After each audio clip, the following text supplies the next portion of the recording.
পরকীয়া আমাদের সমাজকে শেষ করে ফেলেছে। কারণ অবাধ যৌনাচার এটাকে বাই প্ল্যান প্রমোট করা হয়েছে, এটাকে পরিকল্পিতভাবে সমাজে প্রতিষ্ঠিত করা হয়েছে। ভালো মানুষও ভালো থাকতে পারে না, তাকে উস্কে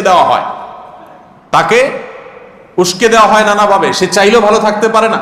তরুণ ছেলেপেলেরা নিজেদের চরিত্রকে হেফাজত করতে পারছে না, তাদেরকে নানাভাবে বিজ্ঞাপনের নামে, সংবাদের নাম, আপনারা প্রায় সময় দেখেন এসএসসি পরীক্ষা, দাখিল পরীক্ষার ফলাফল প্রকাশ হয়, এইচএসসি পরীক্ষার ফলাফল প্রকাশ হয়, পত্রিকার পাতা ছবি ছাপা হয় কাদের?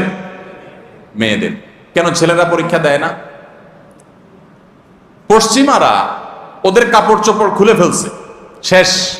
ওদের ফ্যামিলি ব্যবস্থাপনা ভেঙে পড়েছে, মুখ থুবড়ে পড়েছে, পরিবার ব্যবস্থাপনা জিরো। আমি প্রায় সময় একটা কথা বলি, আমরা যদি পশ্চিমাদের চাইতে জ্ঞানে, বিজ্ঞানে, তথ্য প্রযুক্তিতে, অবকাঠামোতে, কলকারখানাতে, অন্যান্য আবিষ্কারে তাদের থেকে আমরা যদি 500 বছর পিছিয়ে থাকি, পারিবারিক ব্যবস্থাপনায় ওদের চাইতে আমরা 1000 বছর এগিয়ে আছি।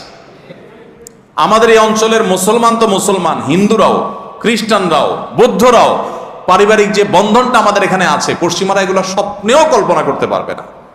আমাদের এখানে এই যে দেখেন, ছেলে বাপ তার সমস্ত সম্পদ আত্মসাৎ করার পরও পরকীয়া লিপ্ত হয়ে সেখানে ছেলের কামাই রোজগার সবগুলোকে বরবাদ করার পরও এই ছেলের মধ্যে আল্লাহর ভয় আছে দেখে সে বাবার সাথে কেমন আচরণ করবে এটা নিয়ে সে দ্বিধাগ্রস্ত হয়ে পড়েছে, এবং আল্লাহর ভয়ে সে প্রশ্নের উত্তর জানতে চাচ্ছে যে সে বাবার সাথে বেয়াদবি করবে নাকি বাবার প্রতি শ্রদ্ধা দেখিয়ে সবর করবে, সেই প্রশ্নের উত্তর জানতে চাচ্ছে। পশ্চিমা পৃথিবীর একজন যুবক মুসলমান ছাড়া স্বপ্নে কোনোদিন কল্পনা করবে না যে বাবাকে কিভাবে শ্রদ্ধা করতে হয়।